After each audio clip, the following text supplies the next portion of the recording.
So what we sort of transpire there, that every beginning of every new story, if you look at the seeds of death, the TARDIS lands in this museum with rocket ships and stuff, and you know, I say, look at the size of that thing, Doctor, pointed to this rocket.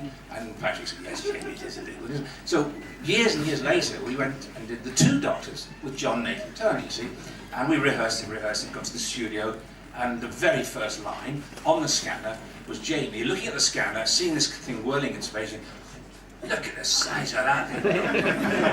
And John Nathan said, no, stop, no, love. Jamie says, look at the size of the space station Doctor. And Patrick, no, John, at the beginning, very slowly. Jamie always says, look at the size of that thing, Doctor. And I would say, yes, Jamie, it is a big one, isn't it?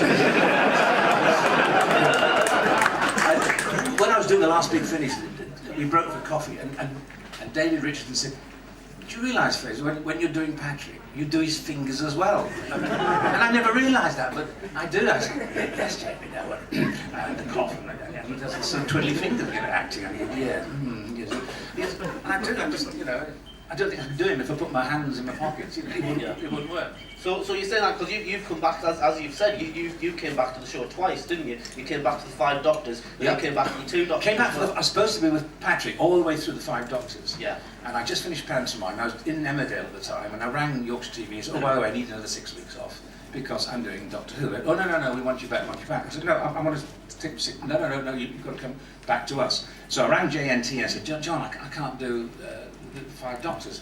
He said, well, all right, I'll rearrange it. He said, but if you've got any time off at all, give me a call. Well, I looked at my schedule about a couple of weeks later, and I had Wednesday and Thursday off the following week. So I rang JNT and said, JNT, I've got next Wednesday and Thursday. Great, you're in. I'm going to write you into, no matter how big the part is. So I went down to the Acton Hilton, walked in, and there was Peter Davison, John Pertwee, and everybody else. Patrick, Wendy, and I just looked at each other and went, yes! And we leapt on it, we rolled on the floor. And Pertwee and Davison were going, we never had that fun with our companions. We never did that to me, you know, and all this sort of thing was going on. And at the end we finished those 2 lines, Doctor, and then I faded away. And I always think that if I'd said, oh no, I can't be bothered to come all the way down to London to do 2 lines. But at the end of it, John Nathan Turner said, you and Patrick look like we've just been in a prop cup for 16 years. And just wound you up. Do you want to do some more? And I said, yeah, please. So I came back to do it. If I hadn't come down to do the Five Doctors, if I'd been very grand and going, I can't be bothered to do 2 lines, I would never have done the Two Doctors. And that was great fun. Because Colin and I, you know, we'd known each other as boy actors and sort of men actors and whatever, never worked together. And we sort of, first day of rehearsals, reading the script, and I did a gag, and Colin said, no, I'm the Doctor now. I did the jokes. I'm okay, fine. About 4 days later, he stops. No, I'm the new Doctor. And I say, Fraser and I do the jokes, right? At the end of the first week, Colin, I'm the new Doctor. And I say, Fraser does the jokes. And so much so that we sort of bonded together. And not bondage, no, we bonded. Something totally different. Explain it later. Ken, no. Explain it later. What a lovely day. You're knocking on the door of the Kremlin. You said, there's Lenin. What a lovely day. So you've been back twice. Yes. Now, what if? Because I mean, the new series, the new show now. I'm guessing you've seen it. Yes, I have. Oh, yeah. Do you like the new show compared to the old one? Oh yeah, they've gone to Dubai. Yeah. We went to Gerrard's Cross Chalk Pits. Right. But we did get to Seville. Yeah. We did get to Seville. That's right, you went to Seville. For the Two Doctors, yeah.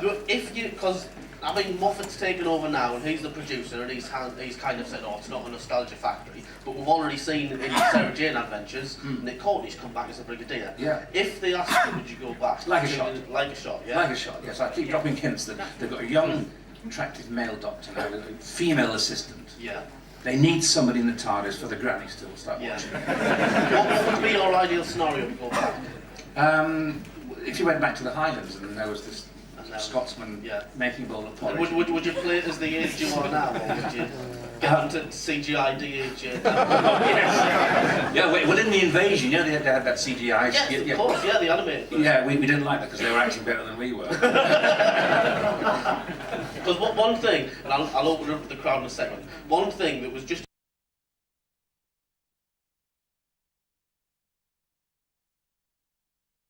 an idea that I had, just to throw in, because Nick Courtney came back to the Sarah Jane Adventures, but I thought being that the Sarah Jane Adventures is new and the younger kids, a lot of them don't know the original actors, wouldn't it be good for the classic old actors of the classic show to come back in Sarah Jane as villains? Yeah, Playing villains.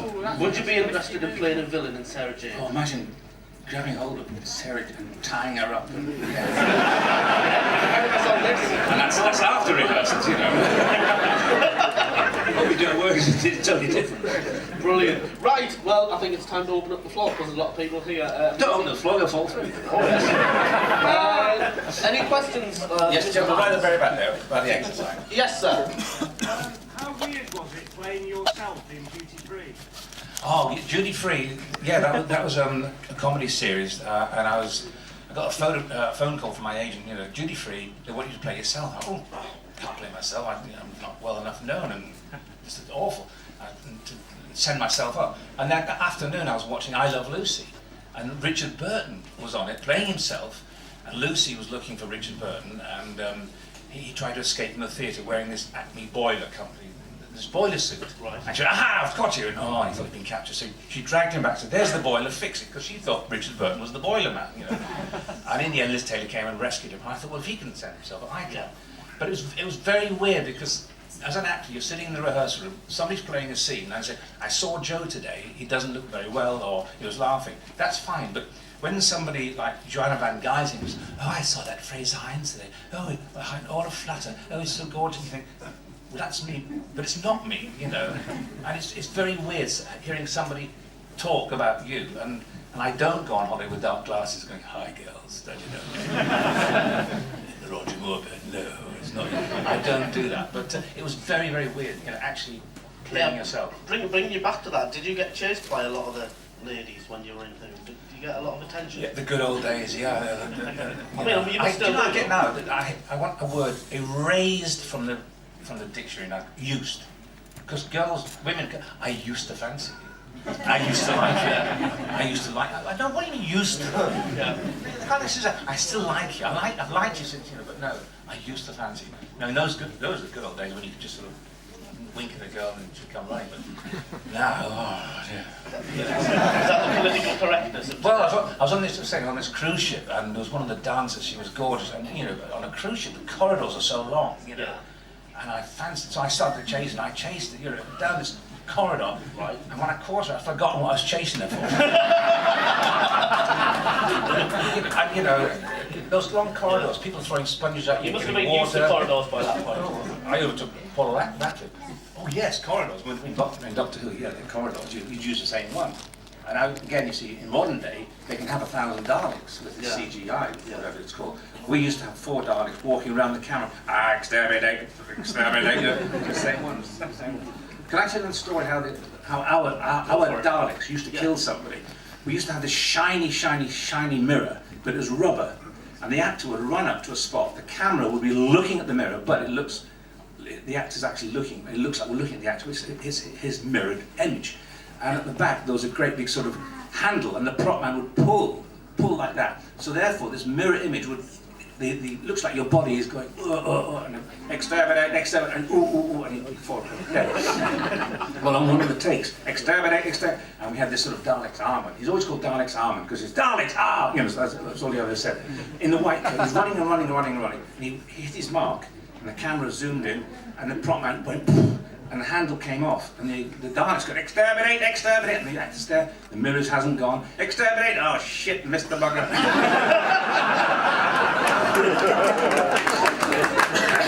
Right, more questions from the floor?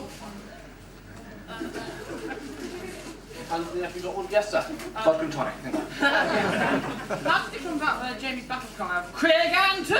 Yes, that's How right. did that come about? What does it mean in English? in English, Turk is tonic and Craig is vodka. So you say vodka and tonic. Yeah. No, I think seriously, that is Craig and Turk is the battle cry of the criminals. I never looked it up. I didn't do any research. I trusted the writers to say Craig and Turk, and you charge with your claim. Or I thought, well, the writers have done their work. They've done their research. So that was it. But Craig and Turk, I used to say as a gag, Craig and Turk, vodka and tonic, but it is, I don't know what it means though. I mean, it could mean, probably means death to the English, heathen swine or something. That's only Jamie, that's not me. How was that playing a Scottish character for that long? Did people think that you were Scottish? Well, I am half Scottish. My mother was from Scotland. Yeah. And if you take sort of horse breeding parlance, you take the mares to the dam side. So I've got Scottish blood in me. My father came from Ipswich, and I was born in Harrogate, Yorkshire, so I'm a real sort of mongrel. Right. But no, I always think when England plays Scotland at football or rugby, I'm always cheering on Scotland. Right. I'm afraid to say Andy Murray. But no, I'm very, very, and the Scottish accent comes very natural. Yeah. Although when I went to Corona School, which is the Athletic Drama School, I had a real right Yorkshire accent like that. I thought a lovely bunch of coconuts. And then that got knocked out of me because in those days it was wrong to have this sort of accent. So we also had to speak like this at Corona School. But being a Yorkshireman with Scottish blood, I thought, those two accents will earn me a lot of money. Keep them up here. Yeah. Cool. Right. More questions from the floor? Yes, Fellow at the back there. The Highlanders was one of the last of the historics. I mean, was that actually a conscious decision to move over to the Monster of the Week for that? With the Highlanders? Yeah. I wasn't aware of the fact. I mean, I was only supposed to be in just the Highlanders. Those 6 episodes, and that was supposed to be finished then. But the BBC got phone calls saying, "Wouldn't it be a good idea, Jamie?" In fact, I'd filmed myself saying goodbye to Patrick, Polly, and Ben at Frensham Ponds, and the TARDIS disappearing, and I'm left in the Highlands with my laird and Hannah Gordon, and that was it.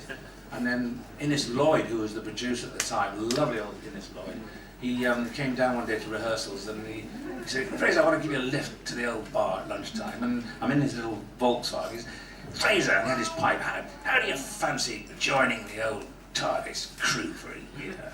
I said, "How do you mean?" He said, "Well, we've been getting phone calls and letters." And I said, "Oh yeah, terrific." But I wasn't conscious that was going to be the last of the historical. But I've read sort of various magazines and books that they decided to sort of stay away from the historical stories. But we were never party to it. You just got your script, for those 6 episodes, 4 episodes, whatever it was, and who's written it, oh yes, and who's the guest star, who's Martin. Every 6 weeks you've got a new group of actors to work with, and Wanda Fentham and lovely people like that. Yeah. Gentleman over there. If you were us, would you play the Doctor? Oh, definitely. Oh, yeah. Oh, it's silly not to. I mean, yeah.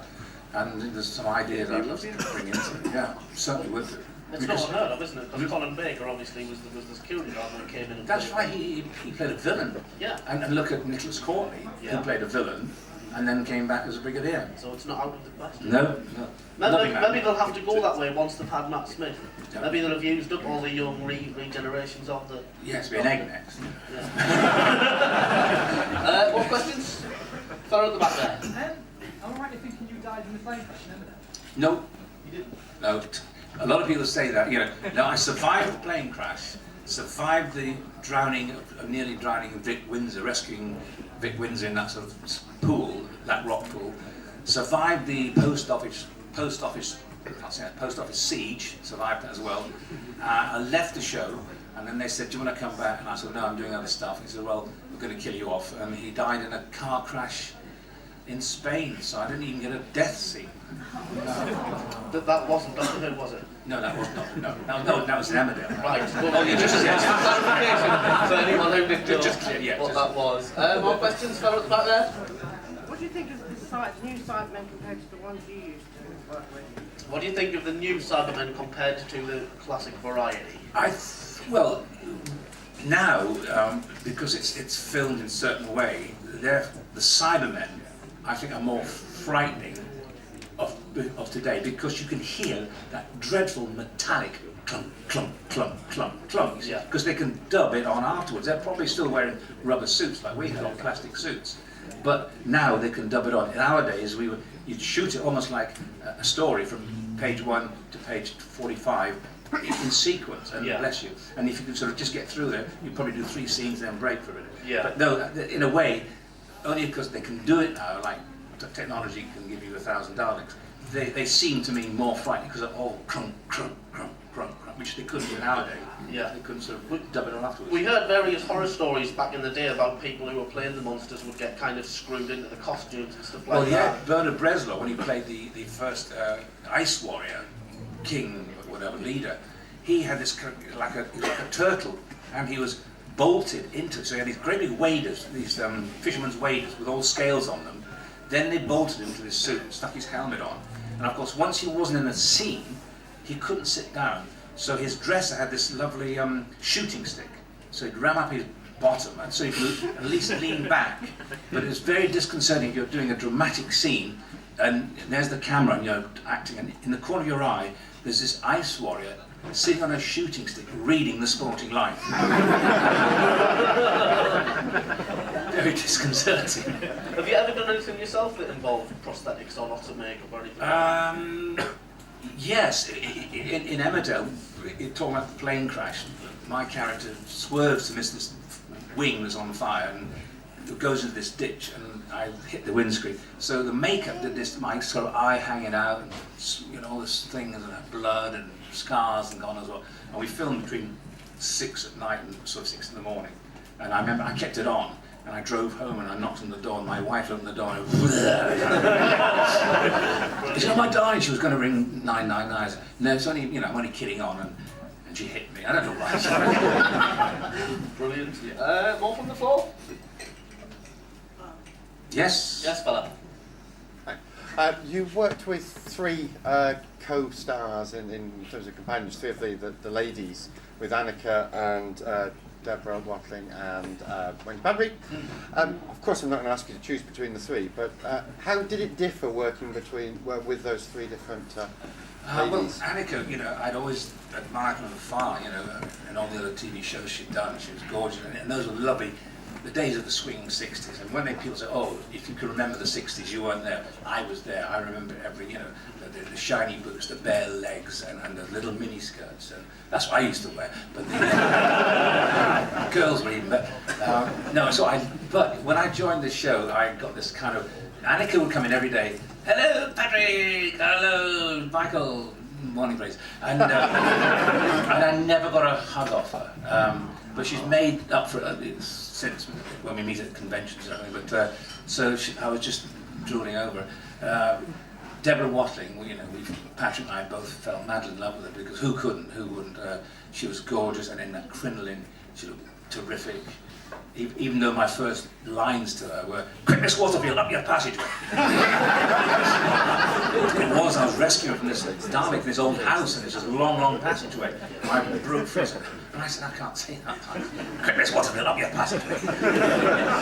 So, and then of course, Wendy Padders, when Debbie was leaving, we wanted actually Pauline Collins, because Pauline Collins was in Faceless once, and Patrick and I said, oh, wouldn't it, should be great, should be ideal. And they did actually offer it to her, I believe, but she said, no, I want to go and win an Oscar. Do you still keep in touch with a lot of people? Oh yeah, Annika, yes, I speak to her a lot. I've got one of her paintings hanging up in my house. A critic. I knew it was a long interview, I didn't know it was that long. Is it right she asked your advice recently on how to play Jamie when she did the... Yes, she beginning did. of the- Annika rang me up and said, Fraser, I'm doing this Companion Chronic, and how did I play Jamie? I went, what do you mean?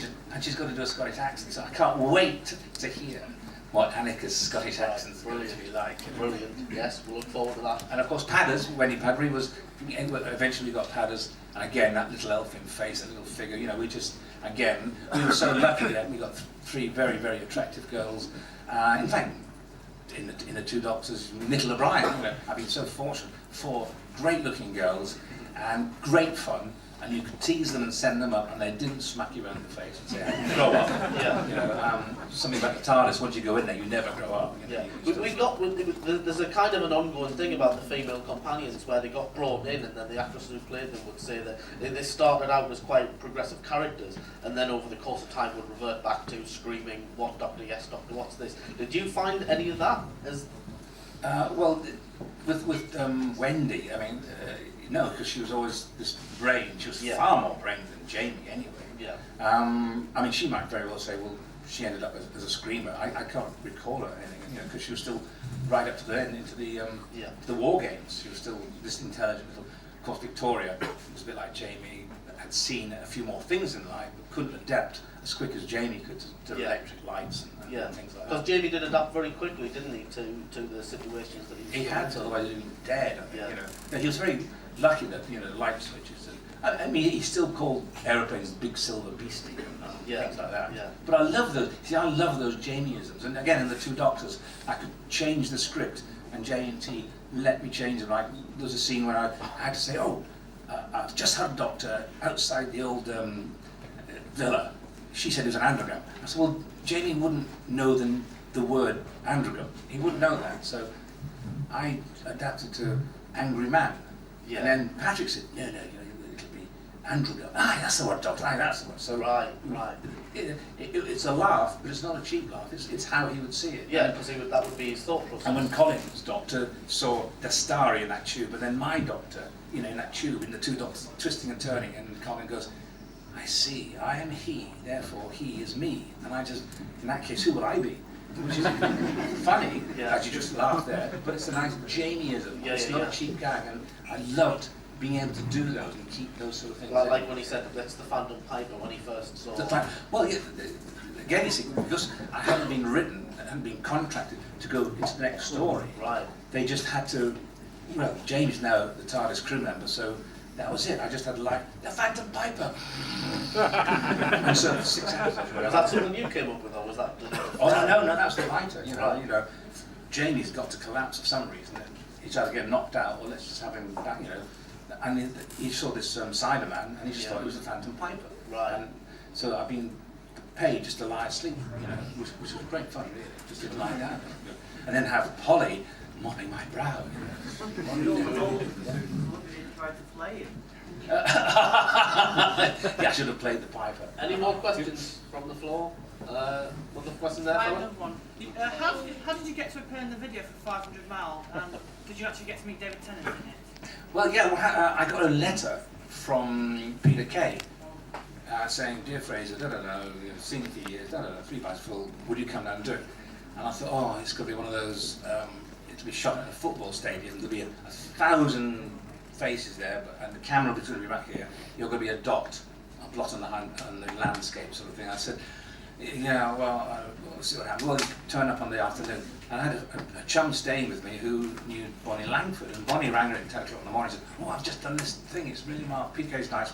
She said, "Well, Fraser's been asked to do it, but he's worried that he's going to drive all the way to Elstree and be sort of sat in a room there or on a football." She said, "Oh no, it's great fun, great fun." So I hightailed it in my car down there, put the black tie on, and Peter Kay couldn't have been nicer. He was a lovely. He knew everybody's names. He didn't go, "Oh, John, could you just, Fraser, would you stay?" He was, "Fraser, would you come stand there?" And I met David Tennant very briefly because he was wearing the kilt. I said, "Hey, you're wearing my costume," you know, that sort of thing. And he looked at me very strangely. And, all right. And there's these two sort of silver hats on the table because it was a party atmosphere. And I picked them up and said to Peter, "Madonna couldn't make it then, you know." "Oh, hey, that's bloody funny. Hey, stitch them on." So we've got the wardrobe at the bottom to stitch them on. And then he said, "We had Benny from Crossroads yesterday." I said, "Did he bring a spanner with him?" "Hey, that's bloody funny." And he was a really nice man, and we broke for coffee. I said, there was a gas leak, and this studio blew up. British showbiz would stop. This was everybody from Cannonball. Yeah, that was it. Just a carrot. Just to clarify, very well, it's the comic relief. It was comic relief. It was a comic relief, yeah. And that's the only #1 record I've ever had. Yeah. How many people was there in that room when you were in it? Probably as many as there is here, yeah. Yeah, I remember that. It was quite full of people. And we all got close-ups, and it was great, you know. Mad Lizzie was there. And did you get that off being Jamie, or were people as familiar with Jamie as they were with Joe? He said in his letter, you're an icon from television years, and like growing up, or, and all that sort of stuff. So, that was it. More questions? At the back, fella? Because you said about #1 singles, I've got the Who is the Doctor album. Oh, What was thinking about some of the new singles? yeah. Is that what were you thinking of? Yeah, it was called. I did about 3 demos, and then I was playing football. I used to play football, charity football, with Barry Mason. Beat me up, Scotty. And he said one day, "Oh, Fred, you're trying to make this record, aren't you?" I'll write you one. Les Reed, because Les Reed and Barry Mason. It's you. I think it might It's be your me. beard. Les Reed and Barry Mason had just, it was Trevor Dunn there. Les Reed and Barry Mason had written The Last Waltz for Engelbert Humperdinck, Delilah for Tom Jones. I thought, they've written this for me. Who's Doctor Who? I'm going to be a millionaire pop star. And I was the only flop they ever had. I don't think you're a flop. I think we all think that you're probably one of the best. What's it go like? Can you think of a bit of this song? Who was the Doctor? They all say who is Doctor Who? Where is he from? What does he do? They all say who is Doctor Who? So I ask you, who's Doctor Who? He has a time. He said a bit of it.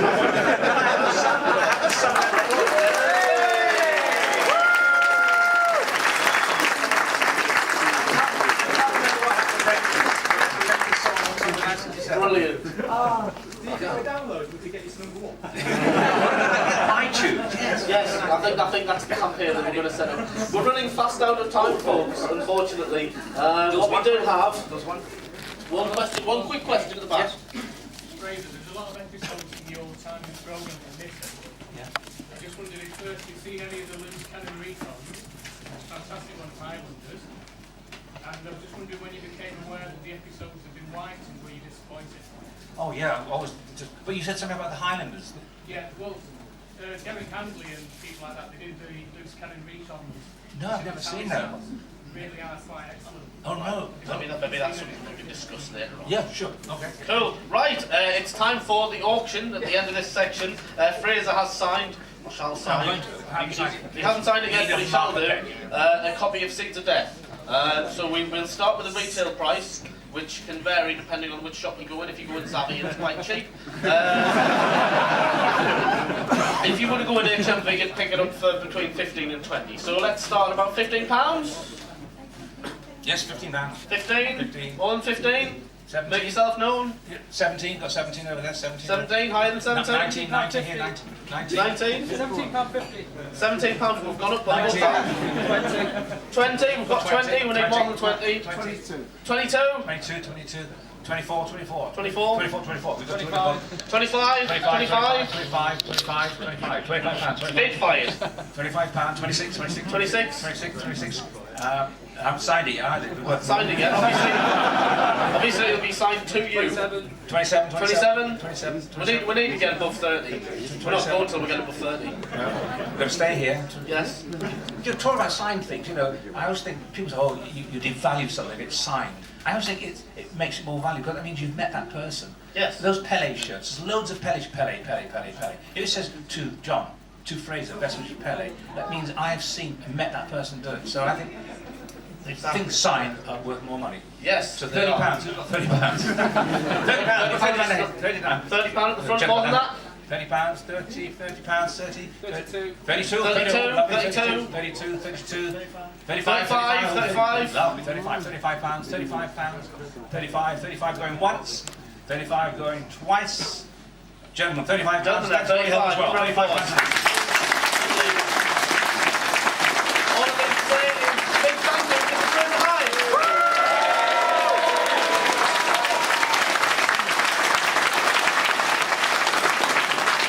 And a big hand to the interview of John Cooper.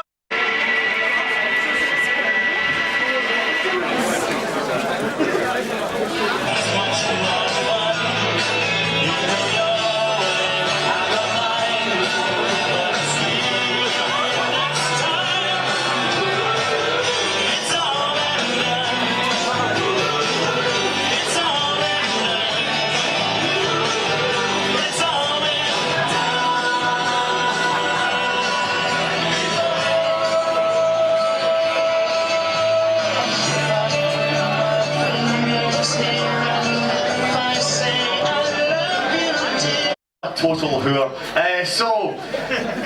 Yeah, it's good. So, are we up for our second bit of the day? Yeah! Fantastic. Well, our next guest has arrived. He's in the building, as you saw there in the clip. Who's bought some Big Finish stuff? Excellent. Who's bought the ones I'm in? There we go. Well, one. Fantastic. Two. Yeah.